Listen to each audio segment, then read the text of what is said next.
Welcome, my friends. Tonight we walk through quiet streets under soft light, with a slow and steady heart. The air is cool. You can almost smell wet stone and a little smoke from faraway kitchens. Somewhere, a clock ticks. Somewhere footsteps tap on gravel. Close your eyes and imagine a long road, empty and dark, with only one runner's steps. Close your eyes and imagine torches on a hill, small stars made by human hands. Imagine the sound of breathing, calm at first, then stronger, then calm again. Have you ever watched someone run and felt your own legs move in your mind? Did you ever wonder why we call one special race the marathon? How did a simple run become a world symbol of courage? Why do people choose to run so far when no one is chasing them? What if the real story is not only about sport, but about message, duty, and hope? And what if, hidden inside this race, there is a secret about light and hard times? Today we will walk back in time in simple English. We will learn through a real story. The secret history of the marathon. The dream begins long before modern stadiums. It begins with a place name, a plain near the sea. Many people tell a story about danger near that place. A city was afraid. People needed a message to travel fast. So, they used what they had. A person with strong legs and a brave heart. Some accounts describe a messenger, a runner, sent across hills and dust. He ran because waiting was too slow. He ran because words can save lives. He ran because hope must move, not sit still. Can you feel the dry air in your throat as you run? Can you see the road change under your feet? Can you hear your heart beat, like a drum? Here's the surprising thing: the story is not only about speed. It is about trust. A messenger carries more than a letter. He carries the fear of many homes. He carries one big question: will we be safe? In simple words, a messenger is a person who brings news from one place to another. Long ago, news could change everything in one day. But there was a problem. Stories change as they travel. People add small details. People forget other details. We don't have every detail, and that is okay. Some people say the runner fell at the end. Some people say he spoke one last line. Other people think the story grew bigger later, like a shadow that looks huge under bright light. So what is true? Maybe one runner did carry a message. Maybe many runners did. Maybe the deeper truth is simpler. People have always run for something larger than themselves. And that's when a new dream arrived, many years later. In different places, people began to love public sport. They wanted games that felt fair. They looked back to old Greece and said, "Let us make something like that again." Did you ever wonder why people look backward to build something new? Why do we borrow old stories to give new meaning? In those new games, planners wanted an event that could connect past and present, like a bridge of light. Someone remembered the old story of the runner from that seaside plain. The dream was simple. Let us run a long road like that messenger. Not a short sprint. A long run, where you must keep going even when your body asks to stop. But doubt arrived, as it always does. Some people said it is too hard. Some people said it is unsafe. Some people laughed and said, "No one will finish." And some people asked, is it even real history? But then something changed. A few leaders of sport decided to try. They did not have perfect plans. They had only a road, a start, and a finish. They had one simple rule. Keep moving forward. Say it with me. Keep moving forward. One more time. Keep moving forward. When the runners began, the road did not feel like a celebration yet. It felt like work. Step after step, breath after breath. They passed houses and fields. Strangers watched with curious eyes. The road kept asking, "Why are you doing this?" And the runners answered with their bodies. "Because I can. Because I must. Because hope is real." Here's the surprising thing: the idea became stronger each time people tried it. The race started to feel like a tradition. A tradition is something people do again and again because it matters. But there was a problem again. A long road race is not like a short run in a park. A runner needs water. A runner needs food. The body needs care. Some runners slowed down. Some stopped. Some felt sick. People watching learned something important. This race was not only about pride. It was also about planning. Then something changed again. Organizers began to prepare better. They placed cups of water along the road. They chose safer paths. They asked helpers to stand by. The marathon became a giant puzzle with many small pieces. Try this phrase. Step by step. Repeat after me, step by step. And little by little, the marathon found a clearer shape. Not the same in every city at first, but closer and closer. The dream was learning how to live in the real world. But then, just as the race began to shine, a new shadow moved in. Crowds grew. Big feelings grew. People argued about money, pride, and power. In some places, the marathon was in danger of being used for the wrong reasons, or even stopped. And soon, the marathon would face a twist that could have ended it. A threat that asked, can this dream survive? For a while, the marathon stood at a crossroads. It could stay a simple test of the body, or it could become a symbol that many people wanted to control. Some people wanted it for pride. Some wanted it for business. Some wanted it for politics, and some simply wanted it to disappear because it seemed risky and strange. Here's the surprising thing: a race can be powerful even without a sword. A road full of runners can look like a moving river, and a moving river can carry ideas. But there was a problem. Big events in the world can stop games. Travel can become hard. Money can become tight. Sometimes gatherings feel unsafe. So in some years and in some places, the marathon did not happen the way people hoped. The dream dimmed, like a lamp with little oil. Did you ever wonder how a tradition survives when life becomes heavy? How do you protect a small light when strong winds blow? Then something changed. People who loved the marathon did not give up. They adapted. They made smaller races. They trained quietly. They kept the idea alive in their bodies, even when streets were empty.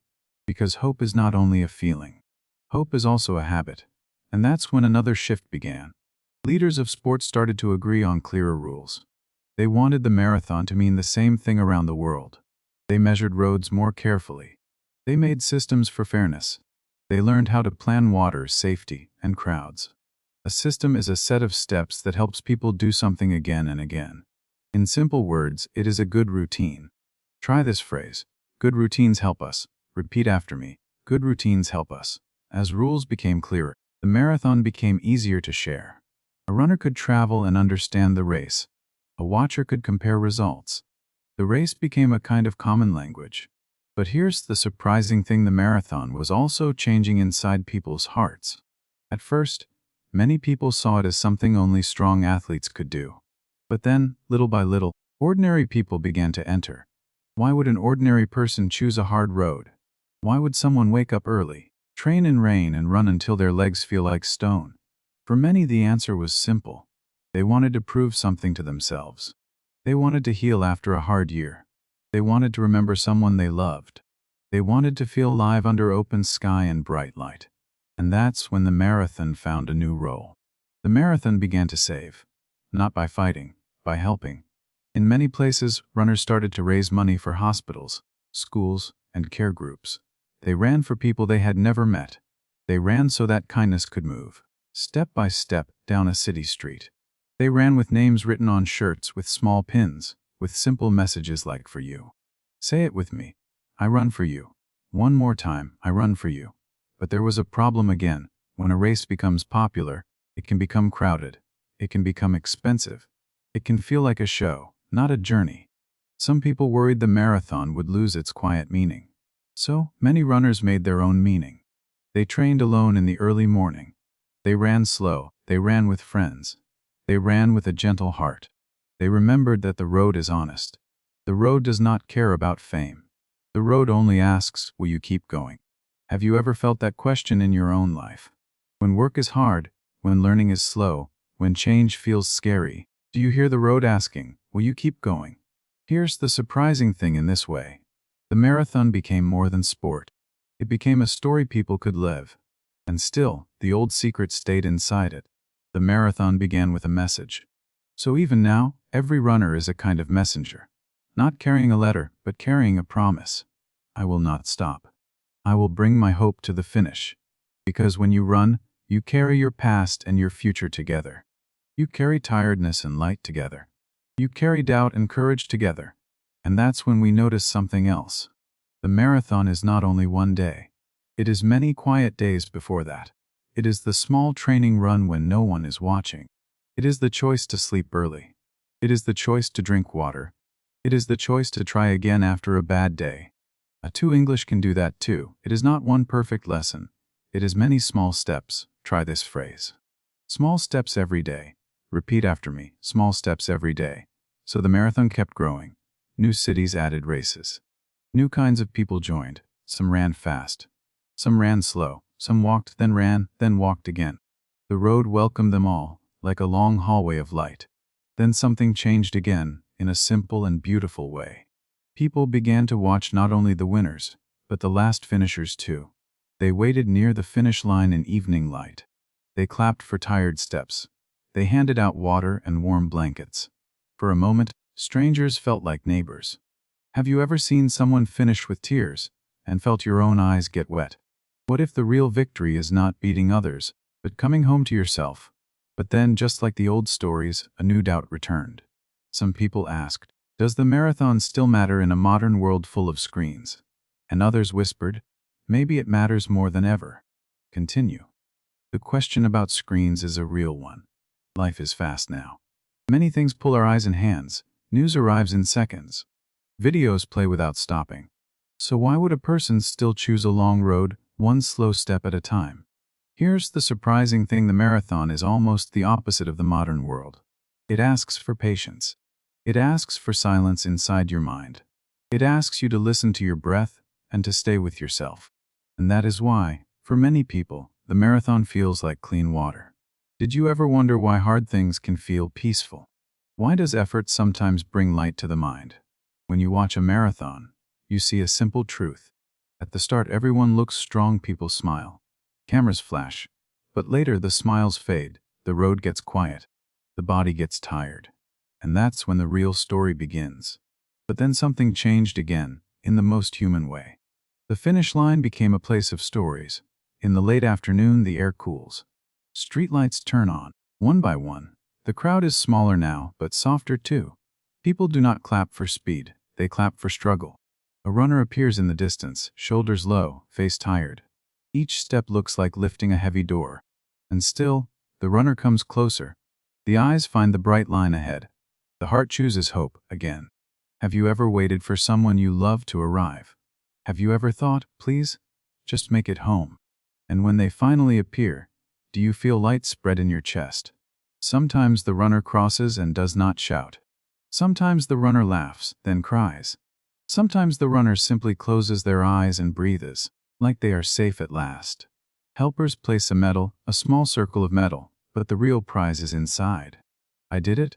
And later, when the night is quiet, the runner remembers the training days. Early mornings. Rain on the skin. Shoes on the floor by the bed. One small run, then another. This is how big change is made. With small choices repeated. But there was a problem: tiredness can turn into fear. A runner may think, I can tee, the legs may feel heavy. The stomach may feel strange. The mind may start to shout.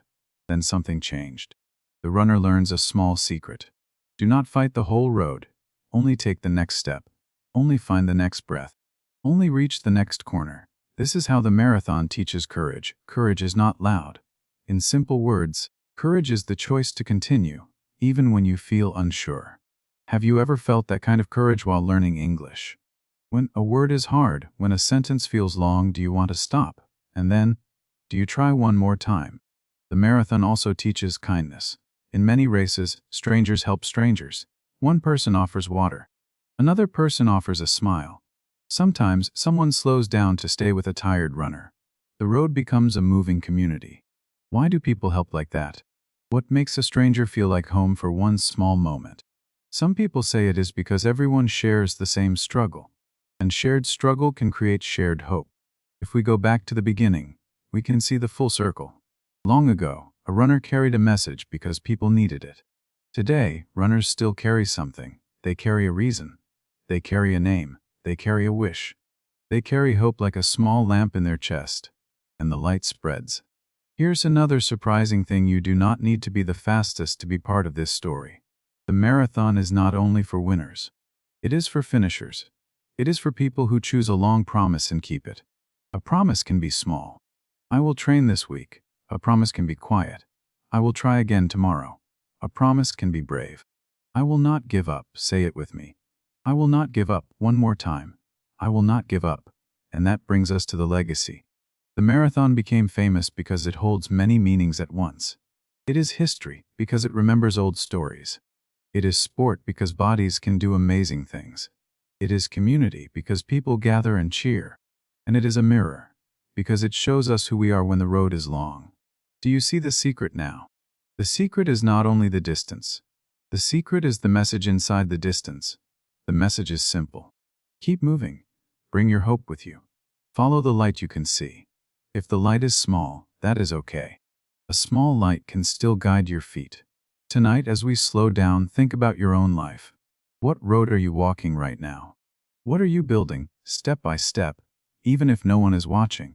What dream is waiting for your courage and your hope? Maybe your marathon is learning English. Maybe your marathon is caring for your family. Maybe your marathon is starting again after a hard season. Whatever it is, remember this. You do not need to run it all at once. You only need the next step. And when doubt comes, speak gently to yourself, like a friend under warm light. Tell yourself the simple words you already know. Tell yourself, I can try. Tell yourself, I can learn. My friends, thank you for walking back in time with me tonight. In simple English, through this real story. May your heart feel calm. May your hope stay close. May your light stay steady. Good night, and keep moving forward.